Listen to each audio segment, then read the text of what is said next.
To Gowri's கறி corner. நாம் வந்து பருப்பு வடை தான் பார்க்க போகிறோம். வித்தியாசமாக 2 பருப்புகளை யூஸ் பண்ணி பார்க்க போகிறோம். அதில் வந்து கடலைப்பருப்பு இந்த 1 கப் எடுத்திருக்கேன், சின்ன கப்புக்கு 1 கப்பு. அது மாதிரி துவரம் பருப்பும் 1 கப் எடுத்திருக்கேன். இந்த ரெண்டையும் நல்லா வாஷ் பண்ணி தண்ணி விட்டுக்கலாம். கடலைப்பருப்பு, துவரம் பருப்பு இது வந்து நல்லா வந்து வாஷ் பண்ணிடலாம். தண்ணி விட்டுட்டேன். இது ஒரு 1 மணி நேரம் ஊறட்டும். நம்மளுடைய பருப்பு, துவரம் பருப்பு, கடலைப்பருப்பு ரெண்டுமே நல்லா ஊறிச்சு. தண்ணி வடித்து வச்சுருக்கேன். 1/2 டீஸ்பூன் ஜீரகம், 5 பல்லு பூண்டு, 5 சின்ன குண்டு மிளகாய் வந்து 5 மிளகாய் எடுத்துருக்கேன்.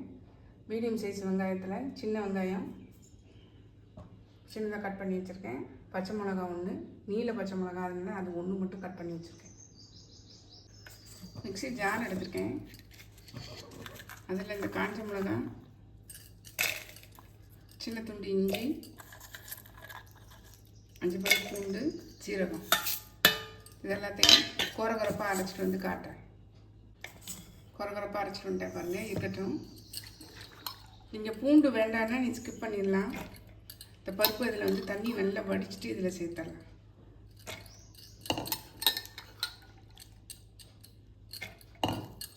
இதை வந்து 1-2 அரைச்சிட்டு வந்துடலாம்.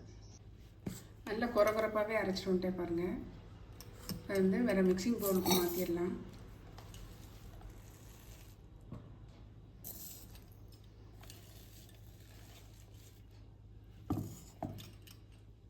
வேறு மிக்சிங் பவுலுக்கு மாற்றிட்டு பாருங்கள். கருவேப்பிலை கிள்ளி சேர்த்துக்கலாம். வெங்காயம், பச்சை மிளகாய் சேர்த்துடலாம்.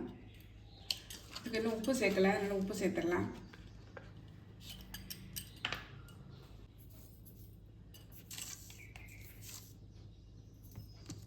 நல்லா மிக்ஸ் பண்ணி விட்டுறலாங்க.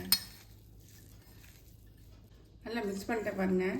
இப்போ இதை வந்து நல்லா ரவுண்ட் பண்ணி நம்ம வடை மாதிரி தட்டிக்கலாம்.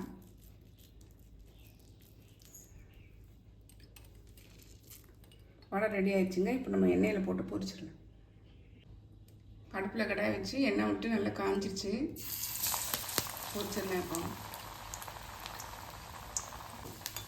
வடை அப்படியே வந்து 2 பக்கம் பரட்டி விட்டு நல்லா கோல்டன் ப்ரௌன் ஆனோடனே எடுத்துடலாம். போடும்போது எண்ணெய் வந்து நல்லா சூடாக இருக்கணும். அப்புறம் வேகும்போது மீடியம் ஃப்ளேம்லேயே வச்சுக்கோம். நம்மளுடைய வடை பாருங்கள். 2 பருப்பு உள்ள துவரம் பருப்பு, கடலைப்பருப்பு சேர்த்து செய்த வடை பாருங்கள். செம்ம டேஸ்டியாக இருக்குங்க. கண்டிப்பாக ட்ரை பண்ணி பாருங்கள். நல்ல கிறிஸ்பாகவும் இருக்க வெளியில், உள்ளே வந்து சாப்பிட்டாவும் கடையில் போடுற மாதிரியே இருக்குங்க. கண்டிப்பாக ட்ரை பண்ணி பாருங்கள். ட்ரை பண்ணி பார்த்து கமெண்ட்டில் சொல்லுங்கள். லைக் பண்ணுங்கள், ஷேர் பண்ணுங்கள், சப்ஸ்கிரைப் பண்ணுங்கள். பக்கத்தில் உள்ள பெல் ஐக்கானை கிளிக் பண்ணுங்கள். நாளைக்கு வேறு ரெசிபியில் உங்களை சந்திக்கிறேன். பை. தேங்க்யூ.